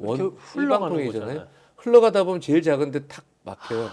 중풍이 오는 거죠. 그러면 더 그래서 이 경화반을 단단하고 안정적으로 관리해야 되는데 이렇게 하는데 가장 효과적인 치료제가 고지혈증이에요. 그래요. 이게 이렇게 막 비벼가지고 좀 없어지고 흘러가고 이랬어요. 이거 해가지고 떨어져서 날아가면 큰일 나요. 나 떨어지면 또 안 된다 그랬죠. 네. 제 친구도 고지혈증 앓고 있는 친구가 있는데 이 친구 뭐 3개월에 한 번씩 의사 선생님 만나러 가면 아유 좋은 거 많이 드셨나 봐요. 이런 얘기 들을 때가 제일 겁난다고. 실제로 뭐 고기 많이 먹고 술 많이 먹고 좋은 거 많이 먹으면 좀 수치 올라가고 뭐 이런 효과가 있는 거예요? 그렇죠. 고지혈증은 결국은 이제 몸의 콜레스테롤도 우리 영양소이기 때문에 과도한 영양 상태가 많아지거나 특히나 지방질의 시기가 너무 과도하게 많아지면 올라갈 개연성은 당연히 있는데 이제 오해하지 마셔야 될 게 시기는 영향을 100% 줍니다. 네네. 근데 고지혈증의 원인의 100%가 아니에요. 고지혈증은 타고나는 게 상당히 많아요. 내 몸의 콜레스테롤은 중요한 에너지 요소고 세포를 구성을 하는 데 있어서 중요한 세포 구성 물질이거든요. 또 하나 우리 몸에서 많은 호르몬을 만드는 재료예요. 그래서 굉장히 중요한 에너지 소스거든요. 근데 얘 에너지 소스는 부족하면 안 되니까 우리 몸에서 일정 수준을 유지하려고 노력을 해요. 근데 이런 쓰고 저장하고 쓰고 만들고 하는 과정이 깨지는 거예요. 몸에서 기능이. 그래서 과도하게 만들거나 소비를 잘 못하거나 둘 중에 하나인데 이 과도하게 생성하는 걸 줄이는 치료를 하지 않으면 근본적인 해결은 잘 안 돼요. 그래서 대부분의 원인이 먹는 과도한 영양소가 일부, 그다음 몸에서 너무 불필요한 콜레스테롤의 합성 많이 만들어내는 거죠. 그런 것들이 부가적인 추가적인 더 큰 이유이기 때문에 두 가지를 다 관리를 해야 되는 게 고지혈증 치료예요. 이것도 운동 열심히 하고 식단 관리 잘하면 수치를 낮출 수는 있어요. 그렇죠. 그래서 보통 환자분들이 대개는 다 가지고 있으니까 고혈압, 당뇨, 고지혈증이 다 있단 말이에요. 뚱뚱하신 분들, 체격이 크신 분들 살 빼라고 하는데 살을 열심히 빼왔어요. 당뇨가 굉장히 좋아집니다. 보통 체중을 5%에서 10% 빼면 당활색소를 1%에서 1.5% 줄 수 있거든요. 약을 2개 정도 쓰는 효과를 내는 거예요. 혈압도 10 정도 이상 떨어지니까 고혈압 약 한두 개의 효과를 볼 수 있거든요. 그럼 훌륭하네요. 훌륭한데 고지혈증이 생각보다 안 떨어져요. 그래요. 그래서 고지혈증은 두 가지 영양소 먹는 음식과 체내 대사의 불균형이 다 관여하는데 체내 불균형이 한 7, 80, 먹는 게 30 정도거든요. 보통 뭐 정확한 건 아니지만 그래서 체내 불균형이 근본적으로 해결되지 않으면 먹는 걸로 100% 교정이 되지 않아요. 그래서 보통은 체중을 10% 정도 빼고 그다음에 운동을 열심히 하고 식이 관리를 하면 콜레스테롤을 15%에서 20% 정도 떨어뜨릴 수 있어요. 그것도 큰 거죠. 네. 근데 보통은 고지혈증 환자들은 최소한 40%를 떨어뜨리라고 한단 말이에요. 목표까지가. 그렇기 때문에 치료 시작점에서 목표 지점까지 40%를 떨어뜨려야 되는 숙제를 대부분 가지고 있어요. 그래서 운동이나 식이만으로 도달 못하신 분들이 꽤 많아요.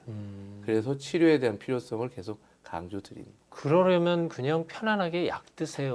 뭐 이렇게 말씀드릴 수도 대신 있는 거네요. 약을 쓰지만 운동이나 체중 관리를 안 하면 더 센 약을 써야 되기 때문에 더 센 약과 더 강한 약을 쓰는 건 상당히 부담스럽죠. 일단 노력은 해보는 게 당연하죠. 필요하네요. 네. 운동이나 체중 관리, 식이 습관은 당연히 해야 되는 거고요. 아까 뭐 친구분 얘기를 하셨지만 고지혈증 약을 잘 먹는데도 검사해 보면 올라가 있는 사람들이 있어요. 네네. 그런 분들이 이제 느슨해져서 약 먹는다는 이유만으로 식습관, 생활습관 관리 안 하고 이제 뭐 약 먹는데 뭐 잘 떨어졌다는데 보통 고지혈증 약은 단계가 여러 가지가 있고 강도도 여러 가지가 있거든요. 가장 기본적인 한 중간 정도의 강도를 가진 약이 처음 쓰면 40% 정도 떨어져요. 그래서 보통 치료를 시작 시점이 이 환자가 가지고 있는 개별 목표가 다 있거든요. 네네. 개별 목표의 40%를 초과했으면 약을 써야 된다.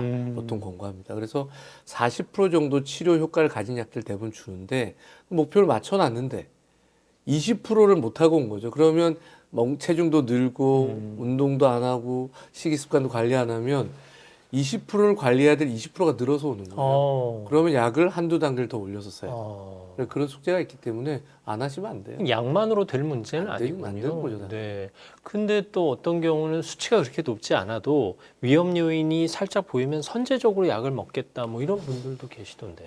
고지혈증의 목표는요. 네. 김재원 아나운서도 다르고 저도 다르고 여기 촬영하신 감독님도 다 달라요. 그래요. 다 개별 목표가 있어요. 개별 목표는 본인이 가지고 있는 동반 질환, 가족력, 추가적인 위험도, 내 혈관의 상태에 따라 다 다르거든요. 뭐 이를테면 아무개는 뭐 150만 유지해도 돼. 네, 아무개는 100까지 내려가야 돼. 뭐 이런 거예요. 목표가 70입니다. LDL이랑 콜레스테롤 네, 기준으로 50입니다. 70입니다. 100입니다. 130입니다. 환자들한테 다 개별로 주거든요. 그래서 그 치료 목표를 맞추기 위한 치료 전략을 다 따로 짜야 돼요. 네. 그럼 보통 건강한 사람들의 목표 수치는 어느 정도? 보통은 고지혈증은 LDL을 기준으로 네. 130이 넘어가면 이제 내가 치료를 해야 되는 고려점을 찾아야 돼요. 내가 정말 치료를 해야 될까? 약을 먹어야 될까? 근데 130이 넘어갔는데 담배만 펴도 먹어야 돼요. 어머님이 심혈관 질환이 있었다. 아버님이 중풍이 있었다. 그럼 난 먹어야 돼요. 먹어야 돼요. 그리고 담배만 펴도 고혈압만 하나 있어도 나는 먹어야 되는 수치가 되는 거예요. 160은 일반인들도 그냥 아무 병이 없잖아요. 네네. 25살 되는 젊은 청년이 검진했는데 LDL 콜레스테롤 170이다. 그냥 고지혈증 약을 먹기 시작해야 돼. 160은 운동을 한다고 쫓아갈 수 없다 그랬잖아요. 그래서 보통은 그렇게 해서 건강하게 콜레스테롤 관리를 하려면 LDL 콜레스테롤 100 정도는 맞추고 살아야 되지 않나. 목표를 대긴 그렇게 줍니다. 그래서 내가 예를 들어 당뇨가 있다. 당뇨는 목표가 또 더 낮아요. 당뇨란 병이 고약해서 혈관을 주로 많이 망가뜨린 병이다 보니까 혈관에 위험한 질환이 있으면 당뇨가 없는 사람들보다 목표가 한 단계 항상 더 강화돼요. 그래서 당뇨가 있으면 LDL 콜레스테롤 목표는 무조건 70. 근데 당뇨가 있는데 중풍이 왔다든지 심장병을 앓았다. 그러면 이 사람은 목표가 50. 그러니까 개별화돼 있기 때문에 그게 거기에 맞는 약과 치료 목표를 세워가지고 해야 돼요. 이게 검진 전에 한 3, 4개월 막 살았다고 해서 일시적으로 높아지기도 해요? 콜레스테롤은 어차피 영양소니까 네네. 변동은 있을 수 있죠. 그런데 대개는 타고난 소인이 크기 때문에 뭐 예를 들어서 내가 2년 전에는 정말 정상이었는데 요번 검진 때 내가 좀 생활이 흐트러졌고 체중도 조금 안 좋았을 때 콜레스테롤 올라갔으면 바로 약을 쓰지는 않거든요. 저희도. 그래서 환자를 잘 인터뷰해보고 생활 관리를 해야 될 필요성과 해야 될 시간을 가질 필요가 있다 보면 3, 4개월 해보라고 그래요.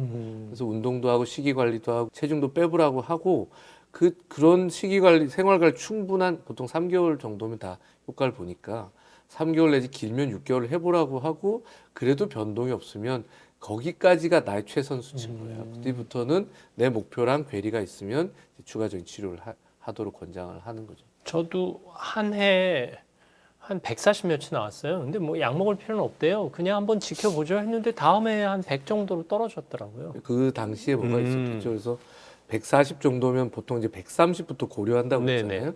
그러니까 김전 아나운서가 질환도 없고 굉장히 건강하고 가족력도 없고 하면 이 정도는 생활 관리를 하면 20%가 떨어진다고 했잖아요. 그러면 140이면 운동 열심히 하고 체중이 많았던 사람들이 체중 관리하면 20%면 30은 떨어지잖아요. 그럼 100 금방까지 갈 수 있는 기회가 있는 거예요. 가능성이 있으니까 해보라고 드리는 건데. 근데 다음 해 했는데 150이 됐다. 네, 그러면 약을 먹어야 되는 거고요.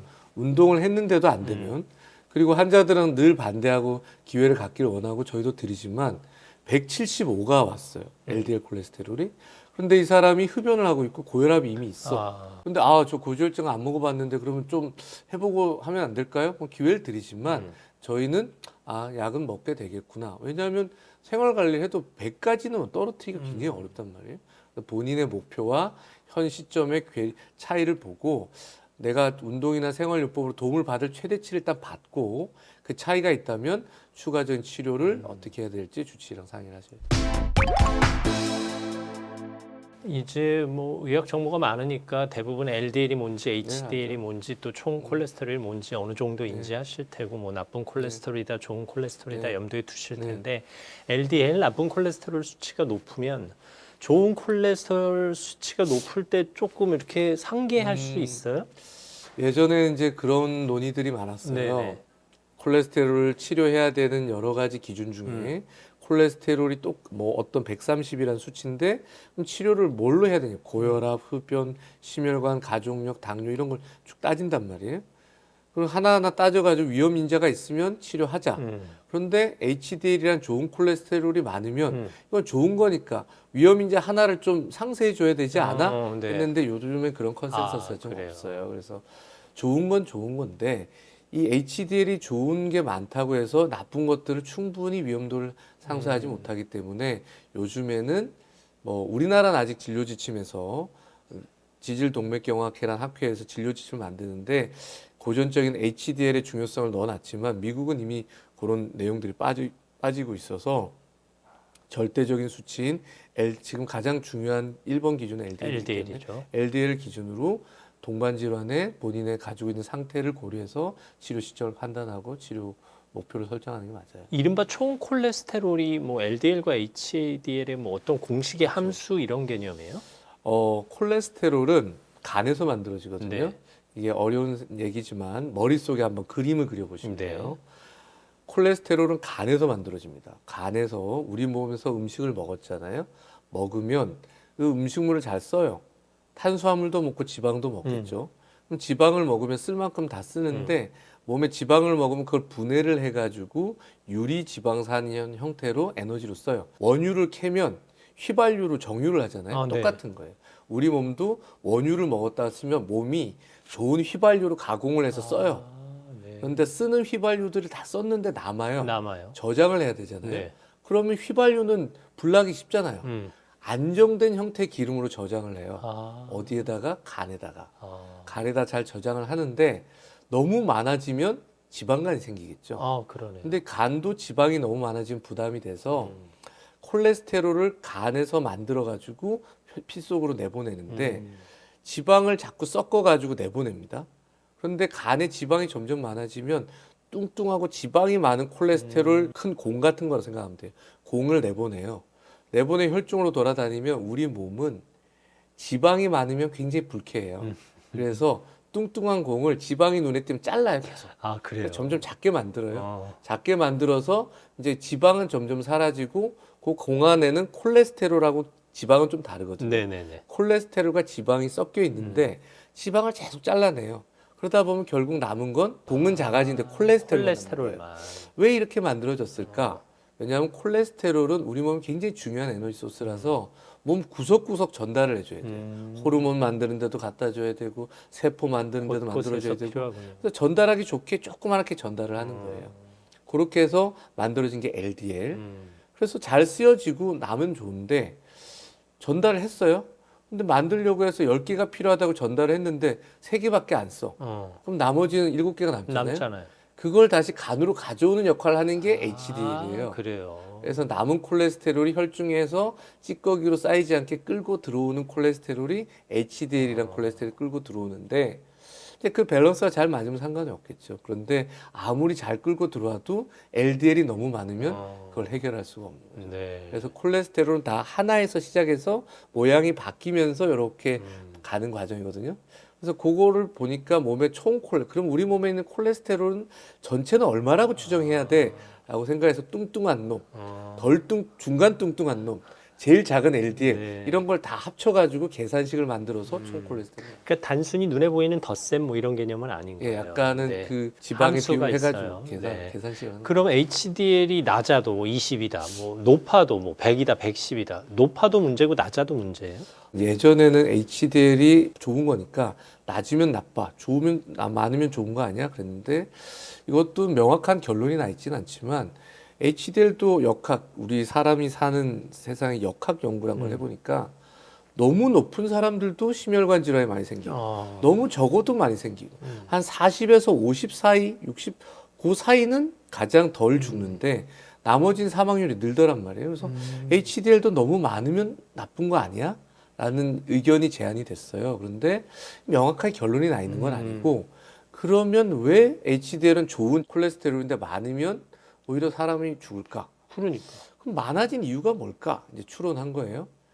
좋은 청소부인데 청소차가 한 대가 10개 청소를 잘해오면 되는데 청소가 2개밖에 못 하는 거예요. 그래서 콜레스테롤 HDL이 많으면 하나하나의 HDL이 기능이 떨어져 있을 수도 그럴 있겠다. 수는 있겠다. 그래서 HDL의 이제 기능에 대한 아직 기능을 명확하게 평가를 못 하거든요. 그래서 그런 또 얘기들 하는 거예요. 그래서 그래도 뭐 너무 많은 게 나쁘다는 얘기는 요즘에 안 하는데 HDL은 낮추거나 높일 방법이 별로 없거든요. LDL 수치는 내가 그래도 습관으로 조절할 수 있지만 HDL은 그게 어떻게 아니에요. 영향을 못 미치죠. HDL은 타고나는 소인이 일단 높은 거는 타고나는 소인이 많고요. 낮은 거는 이유들이 좀 있어요. 낮은 거는 대표적인 게 흡연입니다. 네. 흡연과 당뇨 두 가지는 HDL이 낮아요. 그러니까 참 당뇨가 고약한 게 몸에 좋아야 될 것들은 다 없고 그러네. 다 적고 네. 나쁜 것들만 써. 참 쉽지 않아요. 중성지방 수치가 또 있는데 이게 무조건 뭐가 높다고 같이 높은 거 아니고 또 낮다고 같이 낮은 개념이 아닌 그렇죠. 거예요. 중성지방과 LDL은 좀 다른데 네. 쉽게 생각하면 중성지방은 뭐냐? 간에서 큰 공이 탁 나왔잖아요. 그 큰 공이 중성지방. 아까 말한. 그래서 몸에 지방이 많으면 이 중성지방이 높아져요. 지방이 많은 대표적인 게 비만한 거죠. 네. 복부 비만, 지방간, 그리고 이렇게 간에 기름이 많이 끼는 대표적인 질환이 당뇨병이기 때문에 당뇨 환자들한테 특징적으로 많이 나타나고 간에 기름을 쌓게 하는 거는 삼겹살을 먹어도 쌓이지만 간에 기름을 쌓게 하는 더 큰 주범은 뭐냐? 뭘 것 같으세요? 글쎄요. 탄수화물이에요. 그래서 탄수화물. 탄수화물을 과하게 먹으면 이 탄수화물이 에너지로 쓰이다가 지방으로 바뀌면 간에서 다 지방으로 축적이 돼요. 그래서 탄수화물을 많이 먹으면 탄수화물이 결국 중성지방을 올리는 이유가 돼요.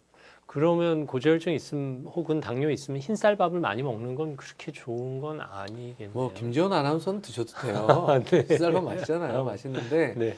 그래도 탄수화물은 좋은 영양소예요. 당뇨 환자들도 참 오해를 많이 하시는데 참 좋아했던 식사인데 당뇨라고 그러면 저는 그러면 뭘 먹고 살아요? 얘기하시거든요. 네. 탄수화물을 안 먹고 뭐 이렇게 드시려고 해요. 근데 탄수화물은 우리 몸에 3대 영양소가 있잖아요. 단백질, 지방, 탄수화물 중에서 연료로 치면은 휘발유가 단백질이라고 보면 지방은 디젤이에요. 디젤. 탄수화물은 고급 휘발유예요. 아, 그래요. 굉장히 우리 몸에 쓰기 좋은 아주 좋은 에너지 소스거든요. 근데 요즘 탄수화물을 많이 폄하하잖아요. 그래서 탄수화물은 죄가 없고 네. 탄수화물을 많이 먹은 네가 잘못인데 왜 탄수화물을 뭐라고 그러느냐? 네. 탄수화물에서 좋은 탄수화물을 먹어야 되는 거예요. 근데 요즘은 가공의 시대잖아요. 네. 선호도를 높여야 되니까 음. 가공을 하고 탄수화물의 맛을 극대화시키다 보니까 정제가 너무 많이 돼 있고 도정하고 뭐 도정을 이런 하고 과일도 이제 부족하다. 액상과당으로 음. 음료를 만들고 주스도 뭐 이런 데 많이 팔잖아요. 네네. 생과일 주스보다 파는 과일 들어간 주스가 더 달아요. 왜냐하면 액상과당을 넣기 때문에. 그래서 그런 정제된 당들을 쓰는 것들이 탄수화물에 가장 나쁘거든요. 그래서 밥을 안 먹으면 안 됩니다. 당뇨 환자들도 당뇨 교육을 할 때 일반적인 한식은 탄수화물이 65%로 이루어져 있어요. 네. 물론 어르신들은 80%만 밥을 탄수화물 먹어요. 아무것도 안 먹고 밥만 드시잖아요. 근데 보통 60% 내지 65%가 탄수화물이고 25% 정도가 단백질, 나머지가 지방으로 일반적인 한식이 이루어져 있거든요. 그런데 당뇨 교육을 하면 탄수화물을 45%, 50% 미만으로 줄여서 드세요라고 하지 드시지 말라고는 안 해요. 중요한 거죠. 우리 몸에 에너지를 쓰는데. 근데 문제는 이 탄수화물을 먹는 방법을 이제 교육을 하는 거예요. 어떻게 먹고 어떤 소스의 탄수화물을 먹는 게 좋은가. 흰 쌀밥보다는 정미가 덜 되고 섬유질이 많은 현미나 잡곡을 먹어라. 과일을 먹더라도 껍질째 먹어라. 야채를 먹더라도 뭐 섬유질이 많은 야채를 같이 먹어라. 그렇게 해서 탄수화물 소스들이 여러 가지 있는데 그런 것들을 조금 더 덜 가공되고 흡수율이 좀 떨어지고 섬유질이 많은 복합 탄수화물을 먹으라고 권고를 하고 그런 탄수화물은 일정량 계속 먹어줘야 돼요. 그러면 당뇨 환자가 주의해야 하는 식단과 고지혈증 환자가 주의해야 하는 식단이 거의 비슷하겠네요. 고혈압, 당뇨 비슷한데 고지혈증이 이제 아무것도 없고 유전적으로 고지혈증만 있다. 네. 그런 경우는 이제 중성지방이 올라가는 사람들이 있고 LDL만 있는데 중성지방은 전 상관없고 LDL만 유전적으로 올라가 있는 분들은 지방질 시기에 대해서 조금 주의를 하셔야 되겠죠. 네. 그래서 과도한 지방이 너무 많거나 하는 것보다는 지방질을 불포화 지방으로 대체를 해주는 노력이 좀 필요하고 이게 저탄고지가 한때 우리나라 엄청 유행했었어요. 맞아요. 네네. 살이 빠집니다. 탄수화물 안 먹으니까 살이 좀 줄잖아요. 콜레스테롤이 엄청 높아져요. 그러면 뭐 빼나 마나네. 그러니까요. 그래서 질환을 오히려 호도하게 되는 거죠. 그래서 저탄고지를 함에 있어서 가장 중요한 거는 칼로리는 정해져 있어야 돼요. 예를 들어서 내가 2000칼로리를 먹을 수 있는 몸 체중이다. 2000칼로리 내에서 탄수화물을 너 줄이고 싶어? 그러면 보통 60% 먹었던 거를 네가 하고 싶으면 저탄이면 한 30%를 줄여, 20%를 줄여. 대신 단백질 먹고 지방질을 뭐 먹고 싶으면 먹어. 그렇게 되면 그것도 좀 불균형이지만 하는데 저탄고지가 유행했을 때 뭐였냐면 가장 큰 멘트는 마음껏 먹어도 돼. 맞아요. 네. 그러니까 한 끼에 뭐 2000칼로리, 하루에 3000, 4000칼로리를 먹으니까 콜레스테롤 문제가 상당히 많았거든요. 결국 비중의 문제지 무제한은 없다라는 그렇죠. 개념인데 우리가 오해하고 있는 식단들이 있네요. 그래서 저희가 식단 교육을 할 때 제일 먼저 1번 하는 게 뭘 많이 먹어라가 아니고 양을 정해줍니다. 네네. 그 양을 정해놓고 균형을 찾아야 되는데 대부분 균형만 정해놓고 자기가 좋아하는 음식을 부분은 많이 먹고 뭐 적으면 적게 먹는 거죠. 그래서 그런 절대적인 칼로리를 정해놓는 게 1번이다. 네, 역시 스트레스 받지 말고 규칙적으로 운동하고 적절하게 식습관 유지하고 충분한 수면 취하는 게 우리의 건강을 지키는 최고의 방법이 아닐까 또 싶네요. 네, 그게 제일 스트레스죠. 그렇게 사는 게. 어쨌든 편안하게 패턴을 그렇죠. 지켜가는 그렇죠. 그런 삶을 기대하겠습니다. 오늘도 많이 배웠습니다. 한양대 명주병원 내분비내과 이재욱 교수와 함께했습니다. 말씀 감사합니다. 감사합니다. 네. 맞습니다. 정답처럼 사는 게 가장 스트레스를 받는다고 하죠. 그럼에도 불구하고 내가 생활 습관을 지킬 때 생활 습관이 나를 지켜주지 않을까 싶습니다. 다음 시간에도 여러분 곁에 있겠습니다. 오늘도 함께해 주셔서 감사합니다.